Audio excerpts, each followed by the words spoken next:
Hello and welcome to Powell Arts. I'm Carol. This is Caroline. We're the co-owners. And for today, we're going to be representing Kelly Silver. I'm Kelly. And the questioner. Carol. In order to discuss, have an artist talk about Kelly's work. So with no further ado, I would like to introduce Caroline as Kelly Silver.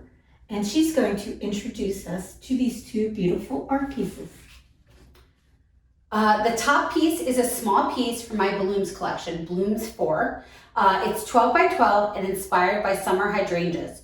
The lower piece is from my Enduring Love collection. This is Enduring Love Yellow. They are 9 by 12 and there are several companion pieces. Ultramarine and Pink are also both on display at Powell Arts right now. Thank you. So, with the upper ones as part of the Bloom series, which we've previously shown at Powell Arts, what was the inspiration for these paintings? And do you work from still life photographs or just the idea of blooms in your mind? I would say I work from more of the ideas of blooms in my mind. I haven't worked from still life arrangements or photos yet, but I might try that in the future. I think that flowers make everything better and they are a joy to paint. Most of my bloom paintings to date have been inspired by hydrangeas because I love the abundance and exuberance of hydrangeas, and I've tried to capture that in these blooms. Oh, you certainly have. And this work, too, is a departure from the last body of work that we showed at Powell Arts, which featured landscapes and seascapes. In that, just as in that work, you also used a variety of means to apply the paint and layer colors and textures. And you have a beautiful way of doing that. So, with that in mind, I'm thinking of the stems on the blooms in particular, as well as the complexity of the flowers themselves. Could you talk a little bit about your brushwork? Layering is an important process, whether I'm painting landscapes, florals, or abstracted work. I especially love to include some drips and some translucency. I use silicone tools to create the greenery and some of the flowers to enhance that organic feel. I favor long brush strokes, which helped inform the swirls and the density of the blooms. Like in my landscapes, I like to maintain some quiet space and usually employ a neutral or simple background. I love the contrast between a simple background and the complexity of the flowers. I like to loosely plan the composition and determine if it's going to be zoomed in or a floral bouquet. Your flowers vary from your larger canvases, which we've already had, to these smaller canvases. And in the pieces, you seem to be juxtaposing large strokes in the background and the color of the bloom itself.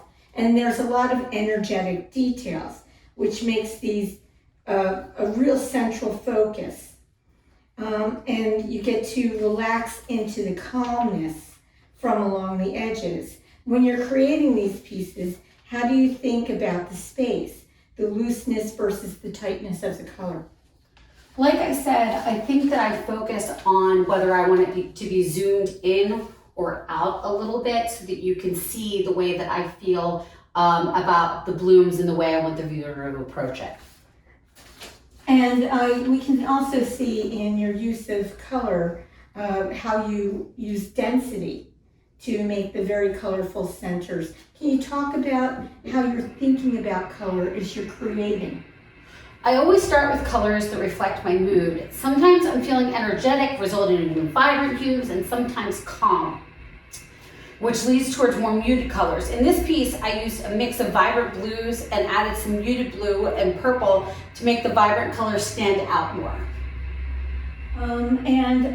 We've talked quite a bit about the Bloom series. Now let's turn to the Enduring Love series. Mm-hmm. Recently, you've moved into a newer body of work called Enduring Love. These pieces are mixed media and include shredded recycled plastics with bright pigments on a more staid linear background.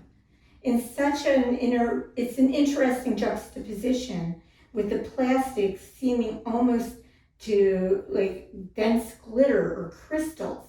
What inspired you to start using plastics in this way? Last year, I was creating from a place of grief, and I made a broken heart with a medium consisting of large plastic pieces. I loved the look. The heart did look like beautiful jewels or colorful crystals. Also, I worked on studies, and to my dismay, I realized the smell of the medium didn't dissipate once dry. I was too enthused to give up, and I realized I could make my own medium. So I searched for recycled plastic pieces, and when they arrived, I mixed them with gel medium. As I worked on that idea, I decided to change the concept to a more positive sentiment. Instead of grief, I wanted to celebrate the resilience of the heart and love. The fragmented plastic pieces relate to the emotional wounds, but by binding them together, it creates a symbol of enduring love. Yes, and it certainly has. Just as an aside, as Caroline, 100% yes. Beautiful. Absolutely gorgeous, and it does. It has a twinkly glow to it, whether it's under light or even in the dark, which is very interesting. It's been interesting to see you move from each of these bodies of work, and what remains consistent, your bold blues and luminous accents, and what changes, lines and how the objects are put together, and how it's moved from an object to a painterly object to from a seascape. Yeah.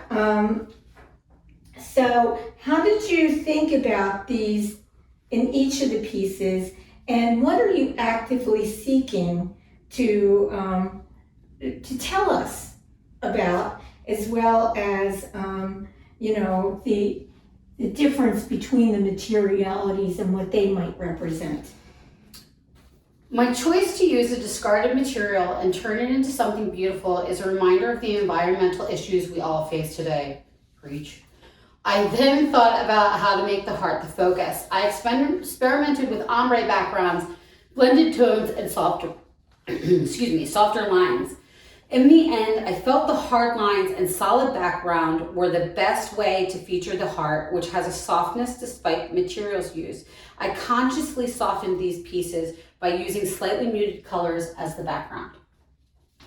That's absolutely true. And one of the things that I found amusing is when I first saw the images of these, I wasn't sure exactly what they were made from.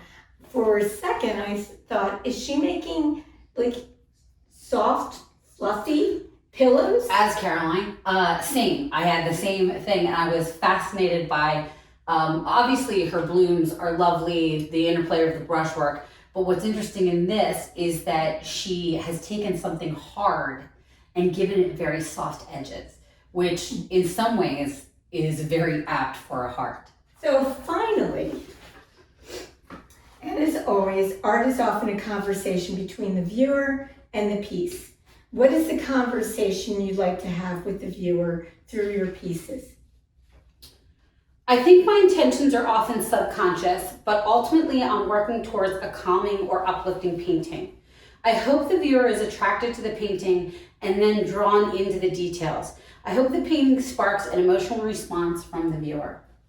And I think it absolutely does. I think it does too. And I want to point out to people that each of these is signed. You can see Kelly's signature here, and then on the very side on each of I love that pieces. she put it on the side too. Yeah. And to your point earlier, I am fascinated by this idea that she's gone from landscape to still life to object for object's sake.